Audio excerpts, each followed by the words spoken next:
1, 2. Amén. ¿Les parece, hermanos, si comenzamos? Yo os invito a cerrar sus ojos y oramos. Bendito Dios, gracias te damos, Padre amado, Señor, por permitirnos estar una vez más, Señor, aquí en tu casa. Dios de la gloria, Señor, tú nos has traído, Dios de la gloria, Señor, para poder equiparnos, Dios. Dios de la gloria, Padre, tú dijiste, Señor, que la mies es mucha, Señor, que los campos ya están blancos, Señor, y que los obreros son pocos, Padre. Pero aquí estamos, Señor, tomando el arado, Padre amado, Señor, para poder llevar tu mensaje, Señor, para poder sembrar esa semilla, Señor, que es tu palabra.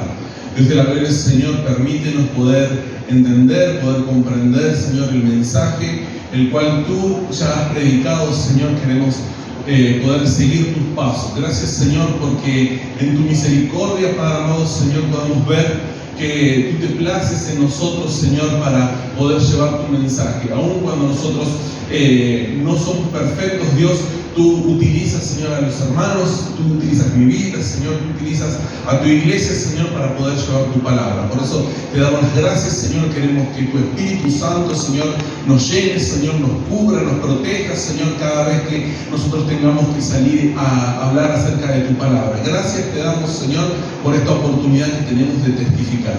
En el nombre de tu Hijo Jesús, amén y amén. Gloria a Dios. Amén.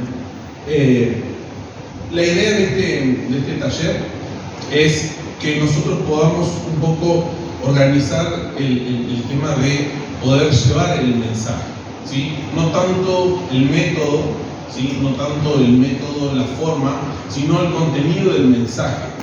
Amén.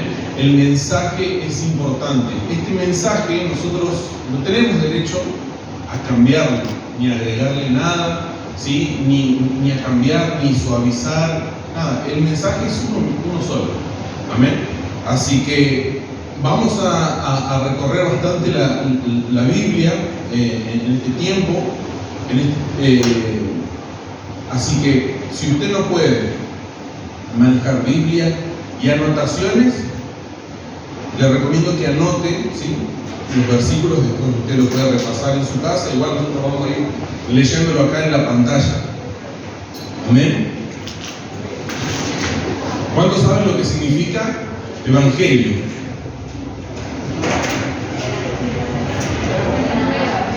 Buenas nuevas. Buenas nuevas, así es. El evangelio entonces significa buenas nuevas, ¿sí? Es una palabra griega que nos habla acerca de que son buenas noticias. ¿Amén? Las buenas noticias de Dios. Amén. Entonces, la tarea principal del evangelismo es testificar, ¿sí? ¿Qué es lo que testificamos nosotros? ¿Qué es lo que testificamos nosotros? La palabra, la obra de Jesús. La obra de Jesús que opera, que ya operó en mi vida. Por eso es que yo estoy hablando acerca del mensaje. Y ese mensaje, el testificar, es hablar acerca de la obra de Dios. En Mateo capítulo 4, 17, Mateo 4, 17, vamos a ver el mensaje de Jesús, ¿sí? Entonces, desde entonces comenzó Jesús a predicar y a decir: arrepentidos porque el reino de los cielos se ha acercado. Ese era el mensaje. El mensaje es ese: arrepentidos porque el reino de los cielos se ha acercado. Si ustedes comienzan a leer, fíjense que es en Mateo. A partir de Mateo 5, él comienza a enseñar y a explayarse un poco más en este mensaje. Este es el mensaje. Este es el mensaje que nosotros no debemos de cambiar.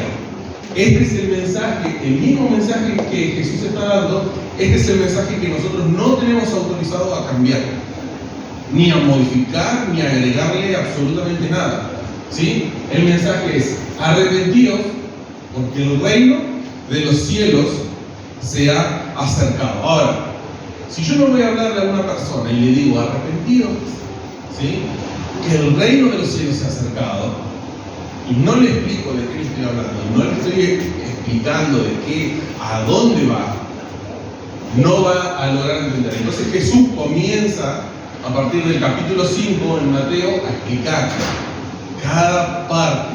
Fíjense que el mensaje de Dios, el mensaje de Jesús, es en dos partes. Arrepentidos, que el reino de los cielos se ha acercado.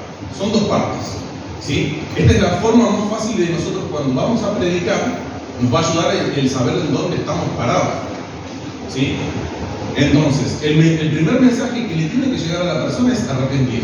¿Está bien? Para arrepentirse. El Evangelio básicamente entonces es sembrar la semilla, ¿sí? Es llevar la palabra y sembrar en el corazón.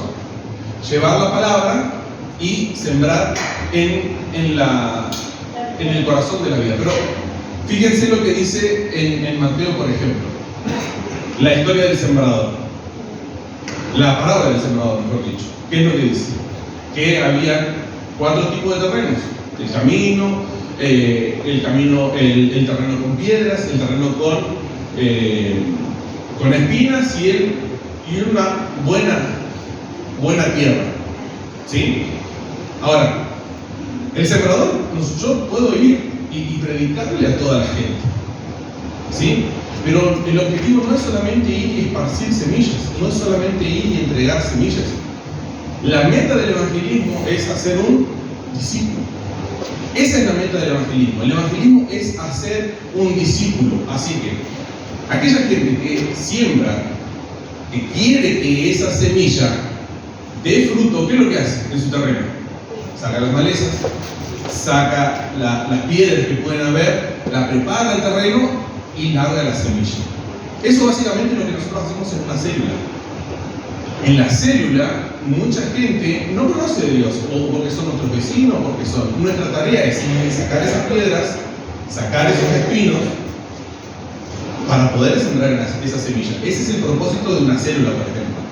El propósito de los adolescentes, los preadolescentes, un grupo de matrimonio, puede ser cualquier actividad que sea hablar acerca de Dios y diferentes cosas que pueden llegar a ver en mi corazón, es trabajar la tierra, sacar las semillas, sacar las espinas, sacar las piedras y plantar una semilla.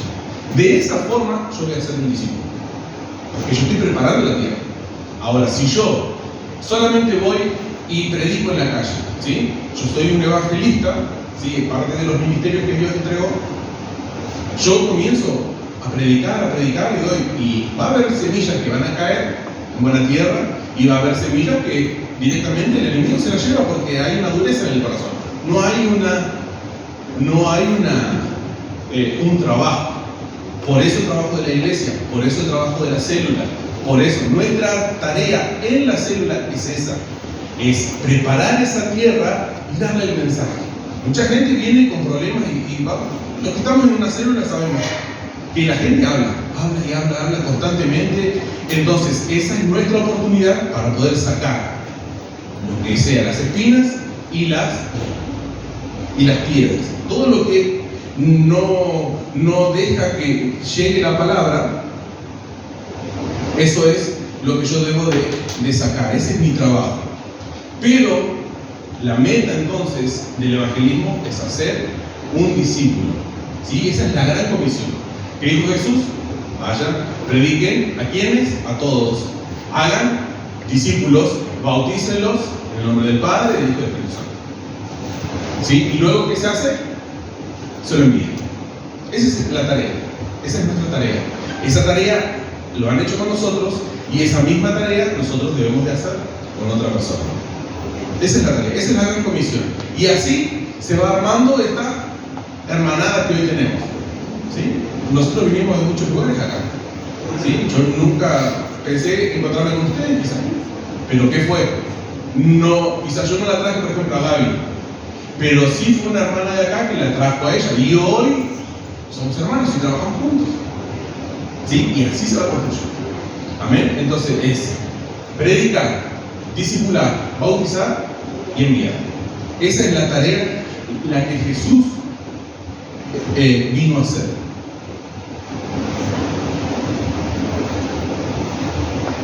Hay un principio Y ahora sí vamos a los principios bíblicos. En Gálatas capítulo 3.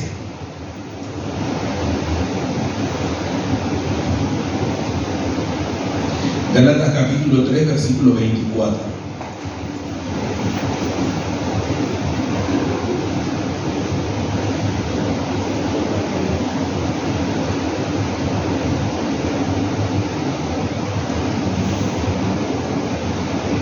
El evangelismo, cuando yo le llevo el mensaje a alguien, yo debo de saber que esa persona está yendo por un mal camino. ¿Sí? El primer versículo que habíamos leído era: arrepiéntanse, que el reino de los cielos se ha acercado. ¿De qué yo me debo de arrepentir? De que yo estoy yendo por un mal camino. Yo le tengo que enseñar a la persona de que está yendo por un mal camino. El arrepentimiento es cambiar de dirección o cambiar de ruta. Amén. ¿Cómo lo hago? Por medio de la palabra. ¿Y qué dice? Gálatas capítulo 3, versículo 24 dice: de manera que la ley ha sido nuestro ayo para llevarnos a Cristo a fin de que fuésemos justificados por la fe. Está en la otra versión, en NBI, para que lo entendamos mejor, dice: así que la ley vino a ser nuestro guía encargado de conducirnos a Cristo para que fuéramos justificados por la fe. Yo tengo otra versión también, en lenguaje actual, dice: la ley fue como un maestro que nos guió y nos llevó hasta Cristo para que Dios nos aceptara por confiar en Él. Nadie es salvo por las obras de la ley. La ley, ¿para qué me sirve? Hablando del Antiguo Testamento, ¿para qué me sirve entonces? Es una ayuda. Pensemos nuevamente. Vamos en la ruta, vamos en el camino incorrecto. ¿Qué vendría a ser la ley? La señal de tránsito. Que me estoy dirigiendo a otro lugar. ¿Sí? Yo me estoy queriendo ir a Buenos Aires y me estoy yendo a Ushuaia. Yo sigo por el camino. ¿Sí? ¿Cuántas veces nos hemos perdido en la ruta aquellos que viajan? Bueno, comenzamos y seguimos. Ahora, cuando nosotros emprendemos ese viaje por esa ruta, nosotros estamos confiados de que vamos bien. ¿Cuándo nos damos cuenta que vamos mal? Cuando vemos una señal de tránsito. Esa es la ley. La ley es, por acá no es. Este no es el camino correcto. Ahora, yo puedo decidir ser un obstinado y seguir conforme a mi propio entendimiento, inteligencia, o puedo, este no es el camino. Bueno, ¿cuál es el camino? ¿Y cuál es el camino? Jesús es el camino, no la ley. La ley simplemente a mí me sirve para yo saber que estoy yendo por un mal camino, nada más. La ley a mí me sirve como una señal de alerta. ¿Sí? Es una señal de alerta que me está diciendo: no es por acá, no es por ahí, no es ese el camino. Tenés que volverte. Bueno, ¿cuál es el camino? Jesús. Jesús es el camino. Ese es el camino. ¿Sí? Todos los que estamos aquí y toda la gente que está en el mundo también, siempre sueñan con un lugar mejor. Siempre sueñan con una familia mejor, siempre sueñan con una vida mejor. O sea, la gente trata de conducirse, nosotros tratamos de conducirnos a un lugar mejor, a estar bien, a poder. Ahora, la palabra de Dios se presenta para precisamente esto. Está bien, está bueno el deseo, pero el camino es el incorrecto. El camino que yo debo de tomar es el camino que Cristo me marca. Fíjense lo que dice en Romanos. Entonces, la ley es una ayuda. Cuando nosotros veamos, por ejemplo, ¿cuál es la ley? ¿De qué ley estamos hablando? De los 10 mandamientos. ¿Sí? Esas son. Es la ley moral de Dios. Esa es la ley que Dios le dejó a Moisés para nosotros. Esa es la ley. ¿Bien? Romanos 3, 19 y 20. Romanos 3, 19 dice: pero sabemos que todo lo que la ley dice, lo dice a los que están bajo la ley, para que toda boca se cierre y todo el mundo quede bajo el juicio de Dios. Versículo 20. Ya que por las obras de la ley, ningún ser humano será justificado delante de él, porque por medio de la ley es el conocimiento del pecado. O sea, yo estoy conociendo de que voy por el mal camino. ¿Sí? ¿Está la otra versión? Ahí, no sé si lo puse yo. Sí. Dice, ahora bien, sabemos que todo lo que dice la ley, lo dice a quienes están sujetos a ellos, para que todo el mundo se calle la boca y quede convicto delante de Dios.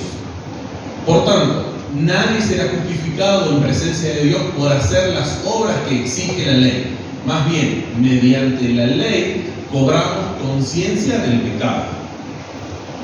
¿Sí? Esto es lo que Jesús venía a hablar con la gente, con nosotros. ¿Sí? ¿Qué es lo que hacían los fariseos? Ponían la ley, cumplir la ley, cumplir la ley, cumplir la ley. ¿Sí? Y Jesús dijo, no, la ley es otra cosa. La ley a mí me está marcando que yo estoy yendo por un mal camino. Eso es lo que me está marcando la ley. Cuando la ley, ¿sí? ¿A quiénes persigue la ley? Por ejemplo, a los que están en falta, ¿sí? A los delincuentes, ¿sí? A los que les gusta lo ajeno, por ejemplo. A ellos les persigue la ley. Constantemente está en alerta. ¿Qué les está anunciando? De que está tomando malas decisiones. En algún momento te van a agarrar. Simplemente. Lo mismo pasa la ley en nosotros. Vamos por un mal camino y viene la palabra. Y viene la palabra y nos alerta. No, por ahí no es, por ahí no es, por ahí no es. Llega un momento en que el camino se termina. Nuestra vida se termina. Amén. La ley me ayuda entonces a mí a conocer el pecado. ¿Sí? Cuando nosotros vamos viajando, nosotros no sabemos que vamos por mal camino. No sabíamos que en vez de irnos a Buenos Aires, estábamos yendo a Ushuaia. No lo sabíamos. Entonces la ley a mí me habla de que yo estoy por mal camino. Entonces me hace volver al camino correcto. ¿Sí? Romanos 5:20. Romanos 5:20 dice, ¿voy a verificar? Voy a anotar.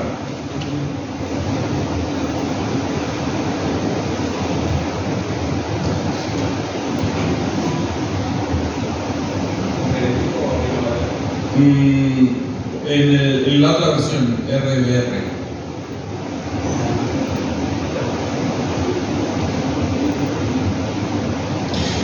Pero la ley, fíjense, en Romanos 5:20 dice, pero la ley se introdujo para que el pecado abundase.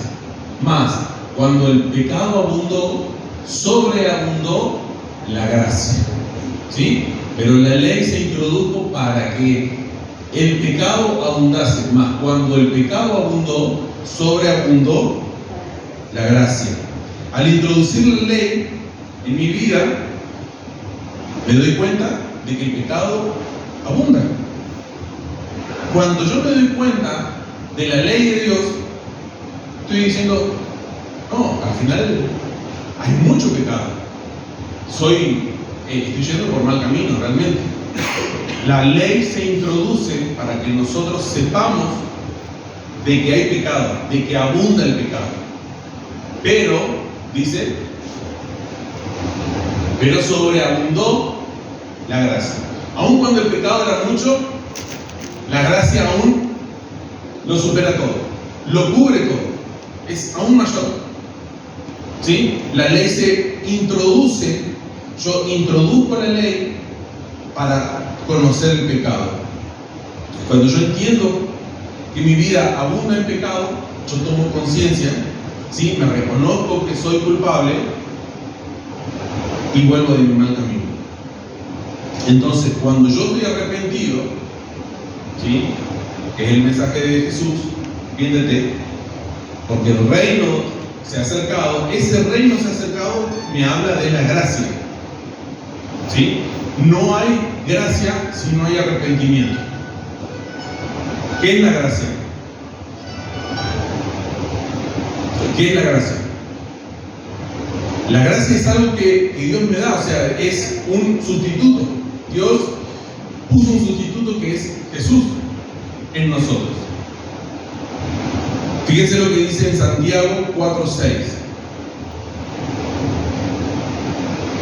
Santiago capítulo 4, versículo 6 dice: pero Él da mayor gracia.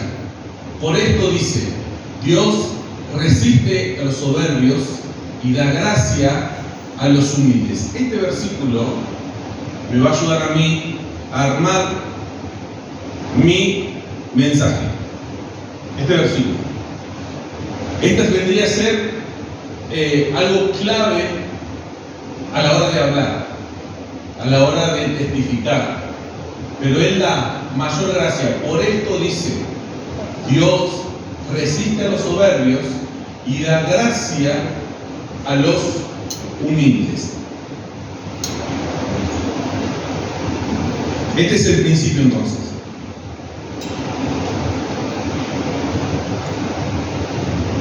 Vamos a anotarlo acá.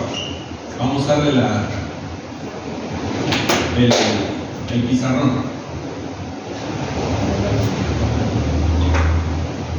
Tenemos de un lado la ley.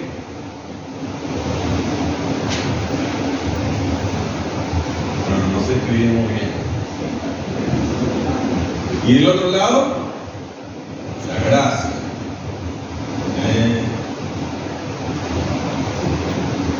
Gracia con Z. Bueno. Este es mi mensaje. Arrepiéntanse, porque el reino de los cielos está cerca. ¿Para quién es la ley? ¿A quién persigue la ley? Al culpable.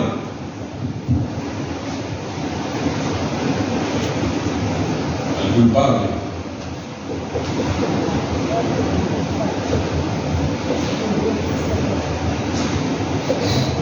¿Y la gracia para quién es?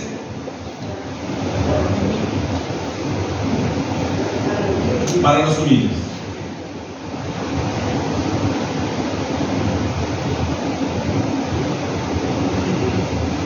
Esto me habla de que el culpable, ¿por qué sigue siendo culpable? Porque no reconoce la ley. ¿Qué es? Un soberbio. Vamos a poner soberbio acá. ¿Cómo se escribe soberbio? La última es... ¿Así? No. Soberbio. Bien. La ley es para el soberbio y la gracia es para el humilde. Ese es el mensaje. Ley para el soberbio, gracia para el humilde. Vamos a dejar eso ahí. Eso nos va a ayudar toda la noche para poder entender. Este principio a mí me va a ayudar a poder guiar mi prédica, mi mensaje. Al tener este concepto básico aprendido, ley para el soberbio y gracia para el humilde, yo voy a saber dónde estoy parado, con qué persona estoy hablando. Si yo estoy hablando con una persona y esa persona no, yo la creo en Dios, no, porque esto y el otro, ¿qué es lo que yo le tengo que aplicar? La ley, ¿por qué? Porque él no sabe que está equivocado. Entonces la ley se introduce para que abunde el pecado. Entonces, pero hay sobreabundancia en la gracia. ¿Pero para quién? Para los humildes. Entonces, una persona que reconoce, ¿sí? Cuando yo le mostré la ley que él es culpable y él dice, sí, la verdad que sí, yo soy culpable. Esa humildad lo lleva a la gracia. Pero si yo no sé que soy culpable, la gracia no la voy a valorar, porque no la entiendo. No entiendo qué es la gracia, porque yo nunca supe que soy culpable. La gracia es para el culpable, la gracia es para el humilde. Vamos entonces a la primera parte. Ley para el soberbio. Primera de Timoteo. Esta manera de testificar, esta manera de predicar no es un invento mío o invento de la gente, o de los pastores, o de las personas. Esto es lo que la palabra dice. Esta vez algo que la palabra nos enseña, ¿sí?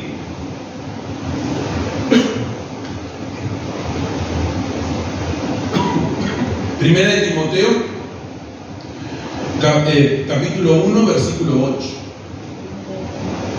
al 11, ¿me está leyendo? Dice: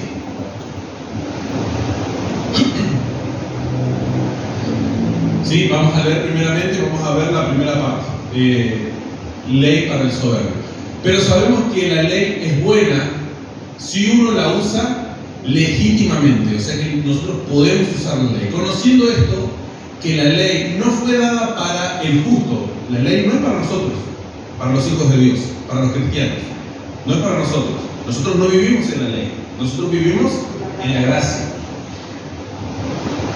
Que la ley no fue dada para el justo, sino para los transgresores y desobedientes, para los impíos y pecadores, para los irreverentes y profanos, para los parricidas y matricidas, para los homicidas, ¿qué más? Para los fornicarios, para los sodomitas, para los secuestradores, para los mentirosos y perjuros, y para cuanto se oponga a la sana doctrina. Según el glorioso evangelio del Dios bendito, que a mí me ha sido encomendado, decía Pablo. Está la otra versión.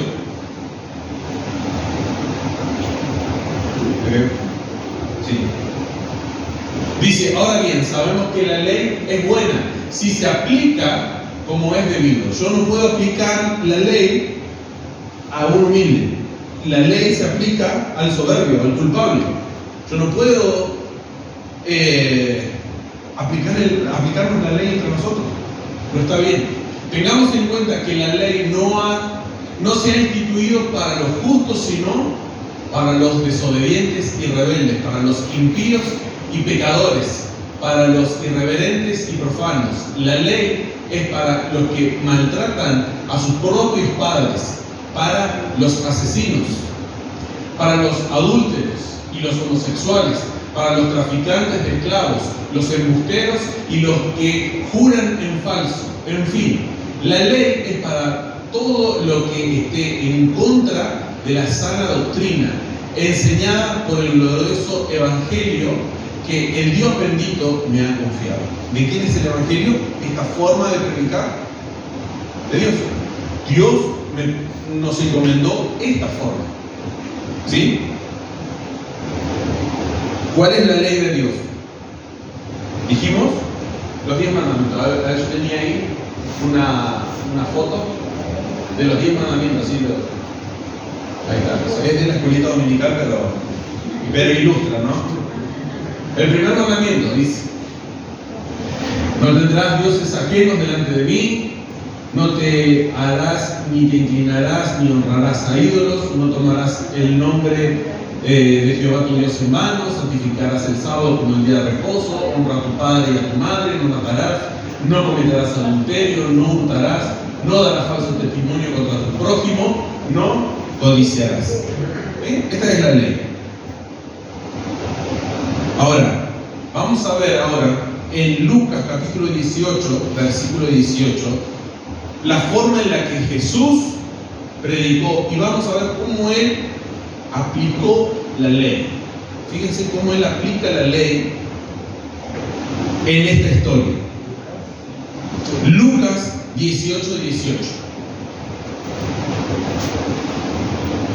Acá vamos a ver un claro ejemplo de Jesús aplicando la ley. ¿Sí? ¿Cristo aplicó la ley? Sí, Cristo aplicó la ley cuando predicaba, cuando anunciaba. Vamos a ver cómo Él hasta el 23 vamos a ver cómo aplicaba la ley. Dice: un hombre principal le preguntó diciendo: Maestro bueno, ¿qué haré para heredar la vida eterna? Jesús le dijo: ¿por qué me llamas bueno? Ninguno es bueno, sino solo Dios. Los mandamientos sabes: no adulterarás, no matarás, no hurtarás, no dirás falso testimonio, honra a tu padre y a tu madre. ¿Qué es lo que está haciendo ahí? está aplicando la ley. Él dijo, el joven dice, él dijo, todo esto lo he guardado desde mi juventud.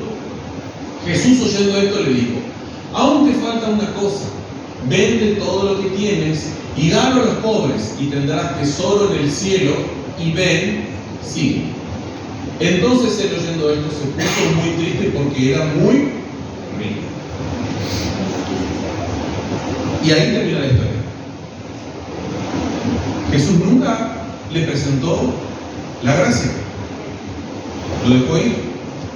Si ese joven rico después él no se arrepintió, hoy está en el infierno. Y Jesús lo dejó ir. Jesús, ¿qué es lo que hizo? Desde el momento en que se pusieron a hablar, él aplicó la ley. Aplicó la ley, aplicó la ley, aplicó la ley, aplicó la ley. Él nunca se reconoció culpable. Él nunca dijo, ¿es cierto? ¿Sí? Vamos a ver. ¿Qué es lo que dice en los primeros versículos? Dice un hombre principal, dice, maestro, ¿qué haré para heredar la vida eterna? Jesús, ¿qué le dice? No hay bueno, solamente Dios. ¿Sí? Y acá vamos a ver algo. La gente piensa que uno puede entrar al cielo por ser bueno. ¿Sí? Jesús ya dejó claro que en la tierra no hay ninguno bueno. ¿Qué él dijo? Solamente Dios. Ni siquiera Él se puso de ejemplo. No hay ninguno bueno, dijo. Aquí en la tierra no hay ninguno bueno. Así que con esto nosotros cerramos ese entendimiento de que la gente, no, yo soy bueno. Ahora, cuando uno se compara, ¿qué es lo que está haciendo? Sos lo suficientemente bueno y uno empieza a comparar. Y bueno, yo con el delincuente, yo con el, no sé, con el asesino, el terrorista, y la verdad que sí, soy bastante bueno. Entonces, nosotros tenemos parámetros diferentes. Nosotros nos vamos a comparar con el peor de todos. Entonces, obviamente, vamos a quedar como el mejor de todos. Pero Jesús, ese entendimiento lo cerró y dijo, no hay ninguno bueno. O sea que si uno quiere entrar por ser bueno, ya está por mal camino, porque Jesús le dijo, no hay ninguno bueno. En el versículo 20. Claro, porque no es por obra. Exacto, no es por obra.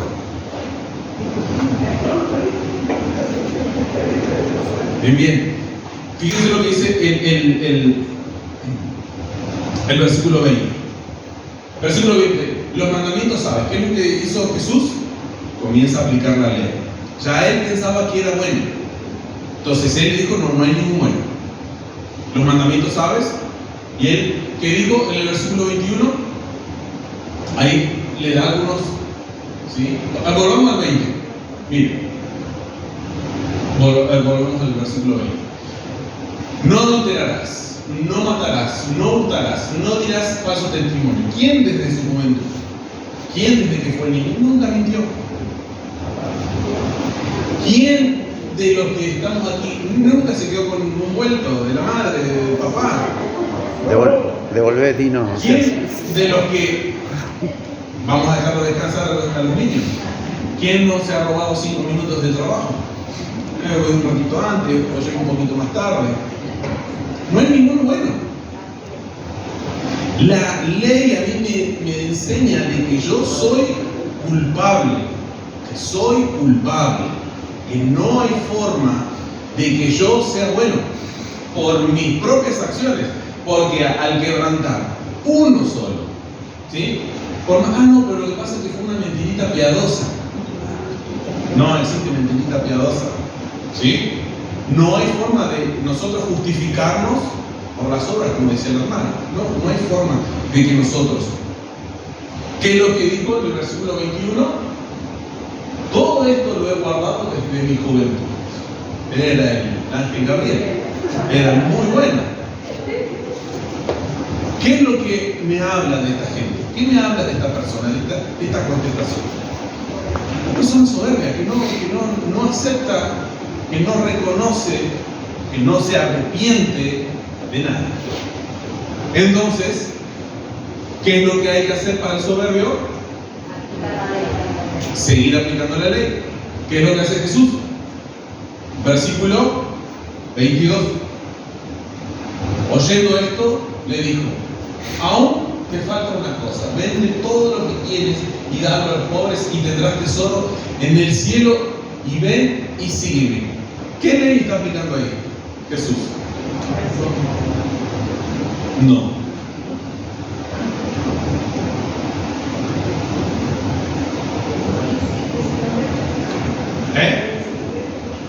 No.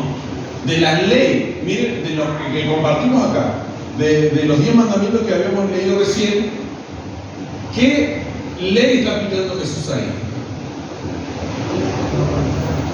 No, casi.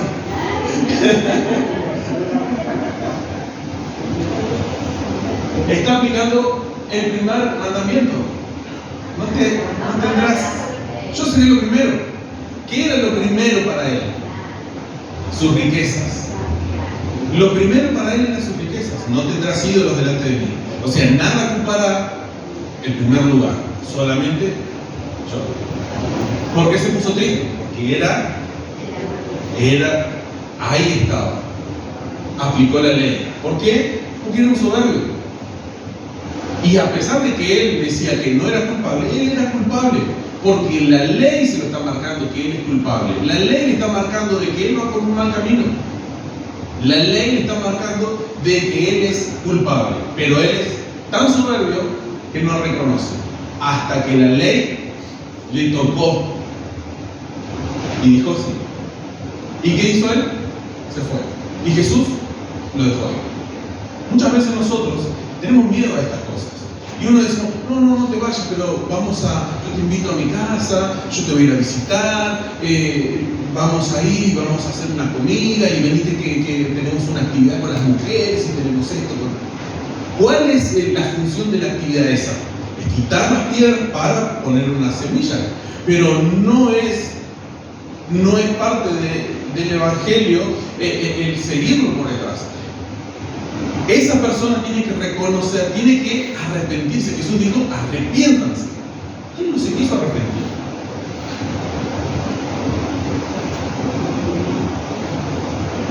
Versículo 26.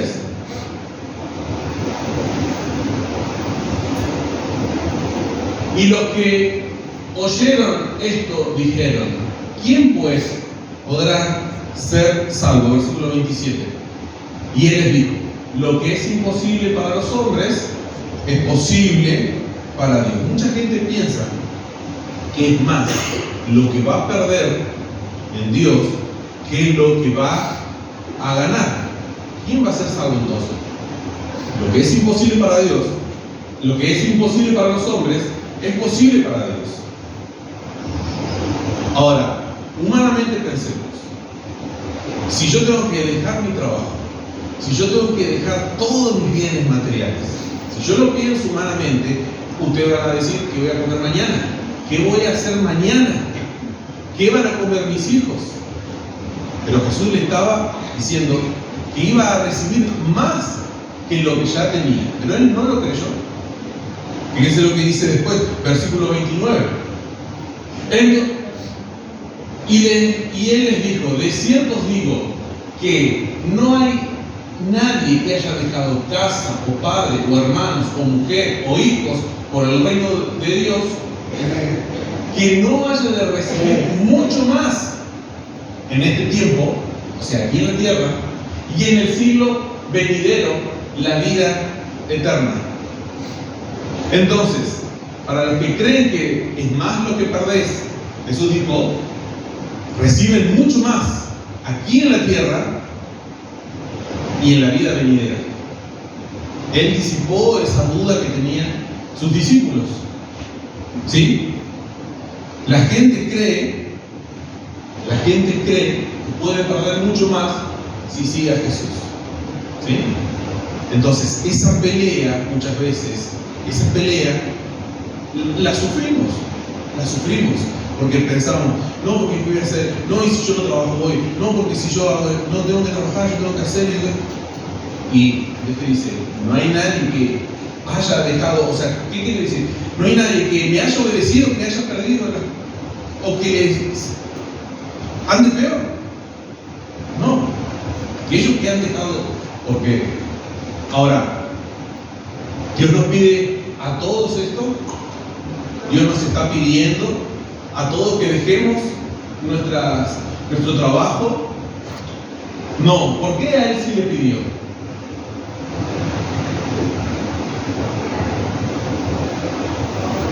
Porque era su pecado. Era su pecado, era la falta que él estaba cometiendo. Vamos a poner otro ejemplo. Él lo que tiene que hacer es destruir su ídolo. Destruirlo. ¿Qué es lo que dice Jesús? Si tu ojo es malo, es mejor que te lo saques y entrar sin un ojo al reino de los cielos, que todo tu cuerpo sea echado al infierno. Por ejemplo, ¿qué es lo que, por ejemplo, alguien que esté sufriendo por pornografía? ¿No? Vamos a poner un ejemplo. ¿Qué es lo que tiene que hacer? Tiene que destruir todo lo que haga que le lleve a esa tentación. ¿Y qué tiene que hacer? Y tendrá que comprar computadora, tendrá que cortar el internet, tendrá que tirar las revistas, tendrá que tirar... Es mejor. ¿Por qué? En un momento nosotros vamos a entrar, vamos a pasar, cuando partamos de esta tierra, nosotros vamos a presentarnos a Dios sin ropa, sin mi papá, sin mi mamá, sin mi trabajo, sin mis hijos, sin nada. ¿Y qué le voy a decir? No, yo fui bueno. No hay bueno. Acá no hay bueno. ¿Tomaste el camino correcto? No tomé el camino correcto. ¿Por dónde viniste? Vine por la izquierda. No, ese no es el camino. Un día vamos a presentarnos ante Dios. Y esto es lo que la gente tiene que saber. Un día esta vida va a terminar y nos vamos a presentar desnudos, sin nada, delante de Dios. Y lo único que a mí me va a dar la vida eterna es haber entregado mi vida a Cristo. Nada más. ¿De qué me sirvió entonces a mí? Ustedes pensarán, no, esto es muy extremista.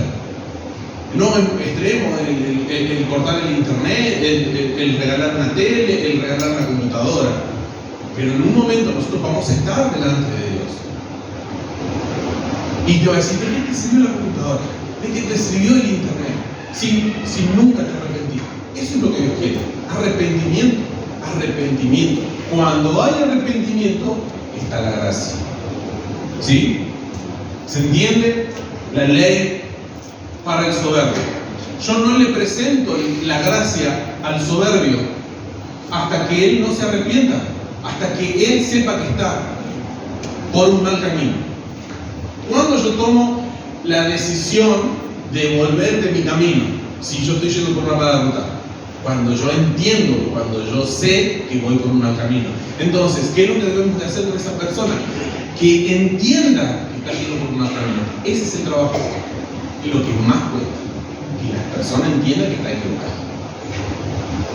Esa es la tarea, es en donde está el verdadero trabajo. Ahí está el verdadero trabajo. Que el culpable sepa que es culpable. Cuando yo sé que soy culpable, cuando yo sé que estoy quebrantando la ley y yo me arrepiento, vuelvo de mi mal camino, entonces ahí viene la gracia de Dios. Pero para este joven, y terminó así la historia. Una triste historia para él. Triste. Porque se fue sin la gracia. Nunca Jesús le habló de la gracia. Él se fue porque no se arrepintió. Y Jesús no le dijo, no, vení porque yo te amo, porque yo te voy a sanar. No. A otra cosa mariposa. Gracia para los humildes. Vemos esta partecita nomás y hacemos un pequeño break. Gracia para los humildes. Recién vimos entonces ley para el soberbio. Yo aplico la ley para el soberbio. Ahora vamos a ver otra historia donde se aplica la gracia. Hechos capítulo 16, versículo 29 al 31. Hechos 16, 29. Pero también es una historia conocida. Dice: él entonces, pidiendo luz, hablando de un carcelero, se precipitó adentro y temblando se postró a los pies de Pablo y de Silas.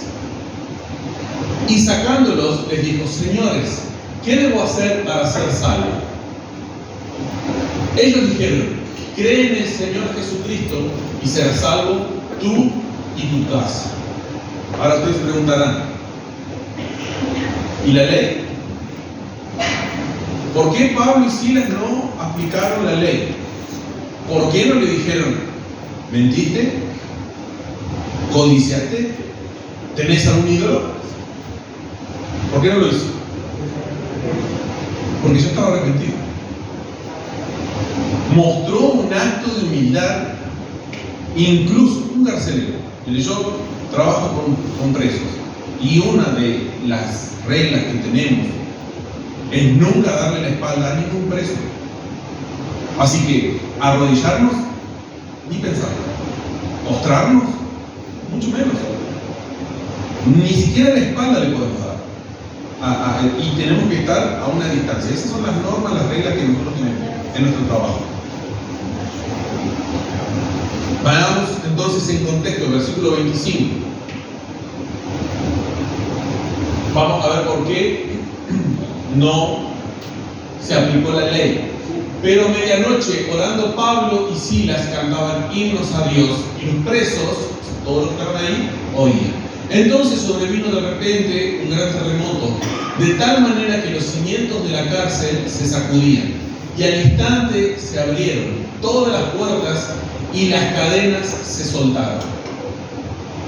Despertando el carcelero y viendo abiertas las puertas de la cárcel, sacó la espada y se iba a matar, pensando que los presos habían huido. Mas Pablo clamó a gran voz diciendo: no te hagas ningún mal, pues todos estamos aquí. Él entonces, pidiendo luz, se precipitó adentro y temblando se postró a los pies de Pablo y Silas. ¿Qué es lo que estaban haciendo Pablo y Silas?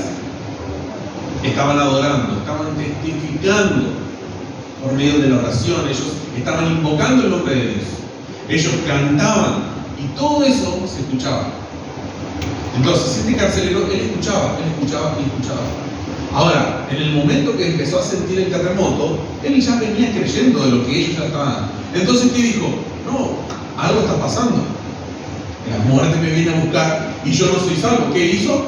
Fue lo que debo hacer para ser salvo. Él creyó lo que ellos ya estaban testificando. Entonces, si una persona se presenta humilde, yo no le puedo aplicar la ley. Al humilde se le da la gracia. ¿Por qué? Porque el humilde ya reconoce su condición. Él simplemente con escuchar las alabanzas. ¿Sí?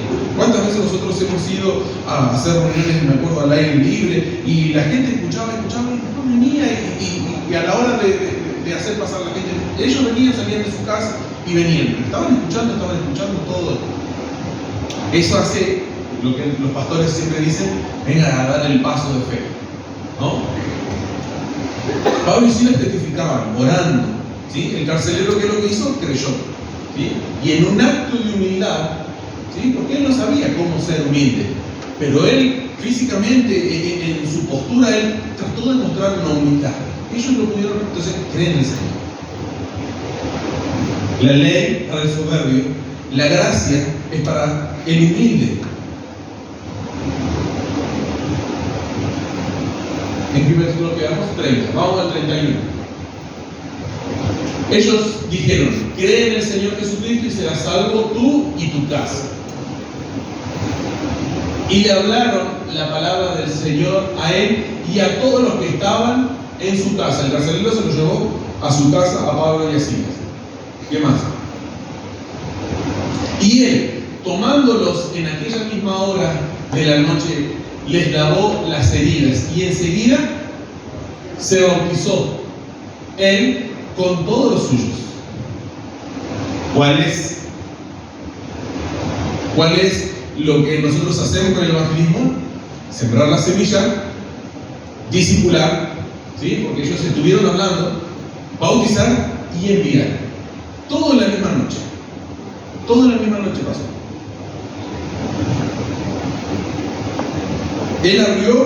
El carcelero abrió su corazón a la palabra de Dios, que lo llevó a este acto de fe.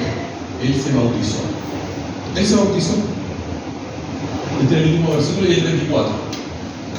Y llevándolos a su casa, les puso la mesa y se regocijó con toda su casa de haber creído a Dios. Qué buena decisión, dice el carcelero, qué buena decisión que tomé. Se alegró con toda su familia. Es una fiesta. Fíjense si no es la fiesta que Jesús hace también cuando un pecador se arrepiente. Hay fiesta en los cielos. Fíjense cómo esta persona había gozo en su corazón. Nunca pensó que iba a escuchar de un preso la palabra de Dios testificada, y él creyó. ¿Sí? Él pudo creer. Esta es toda la teología, toda la teoría para nosotros presentar el Evangelio.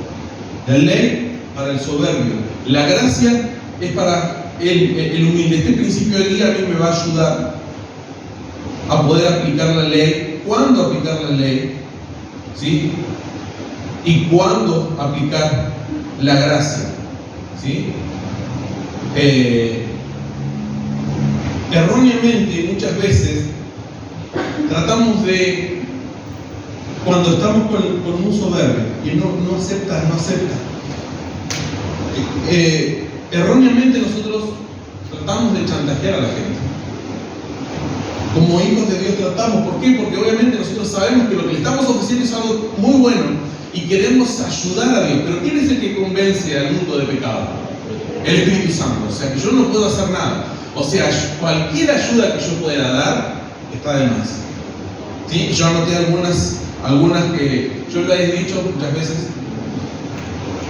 Le decía a la gente: si aceptás a Jesús, vas a estar alegre, ¿no? Si aceptás a Jesús en tu corazón, Él va a llenar ese vacío en tu corazón. Si aceptás a Jesús, tu vida va a cambiar. Si aceptás a Jesús, Él te puede sanar. Ahora, ¿son promesas de Dios? Vamos a ser transformados, vamos a ser sanados, Dios va a llenar ese vacío. Sí, pero ¿a quién se lo va a hacer? ¿O en quién están esas bendiciones? En Jesús. Estas bendiciones están en Cristo Jesús. Toda bendición espiritual está en el Hijo. Toda. Entonces, para yo tener toda la bendición, todas estas bendiciones, primeramente tengo que tener al Hijo. Y yo, para asegurarme de que tengo al Hijo, yo debo de arrepentirme. Yo nunca voy a tener estas bendiciones siendo un soberbio. Nunca. No lo voy a entender, no lo voy a todos estos argumentos que yo les acabo de dar, no sirven. Si la persona dice: no, yo estoy alegre. No, ¿cuál vacío? Yo tengo plata en mi bolsillo, yo me voy de fiesta. No, ningún yo estoy sano. ¿Qué es lo que debemos hacer? Aplicar la ley, seguir aplicando la ley. No hablarle de la gracia, porque ahí vemos que le está pisoteando la gracia, le está menospreciando la gracia. Y la gracia no es para un soberbio. ¿Por qué la pisotea? ¿Qué dice la Biblia? ¿No le debes perla? O sea, no. ¿Qué es lo que hay que darle? La ley. Hasta que entienda que está mal, hasta que entienda que está enfermo, hasta que él pueda entender. La palabra, la predicación, el mensaje es 90% ley, 10% gracia. Fíjense de esta forma, piénsenlo de esta forma. Un doctor, ¿cuánto tiempo con estudios, ¿sí? Con análisis, cuánto tiempo tarda en su trabajo? Es tratar de hacerles entender a ustedes que están enfermos y que necesitan el remedio. Cuando el médico logró que ustedes entiendan de que están enfermos, ¿Cuánto tiempo a ustedes les va a llevar convencerse de que tienen que tomar el remedio? 2 minutos. El doctor va a tardar más en hacerles entender que el tratamiento te funciona, que el tratamiento te va a ayudar, que te pueden tapar las arterias, que bueno, un montón de cosas. Que los triglicéridos, hasta que entendemos la gravedad del peligro, ¿qué es lo que más tarda? ¿Y cuántas veces vamos a hacer los chequeos al médico y el médico está, en mi caso, ¿no? Y yo con el tema de mi espalda, me parece que está un poquito más ancho, me dice mi doctor. Yo hasta que no entienda de que yo necesito bajar de peso, de que necesito cuidar mi espalda, cuando yo entiendo, ahora, yo les digo, yo me operé de la espalda. Yo venía y tomaba pastillas y yo les veía. No fue hasta que la pierna se me durmió, que no podía caminar, que yo decidí hacer el tratamiento. ¿Cuánto me tardó el tratamiento? Ratito. ¿Cuánto estuve con la enfermedad? Un montón. Ese es el mensaje. Por eso nosotros aplicamos la ley, ¿por qué? Porque necesitamos que la gente, nosotros pongámonos en el lugar del médico, necesitamos de que la persona entienda que está enferma. Hasta que no entienden, no le dan el remedio. ¿Por qué? Porque ni lo va a tomar. No sirve de nada. ¿Amén? Hacemos un break, ¿sí? Tomamos algo, si quieren, allá hay café, hay galletitas, y continuamos en un ratito. ¿Sí? Wow.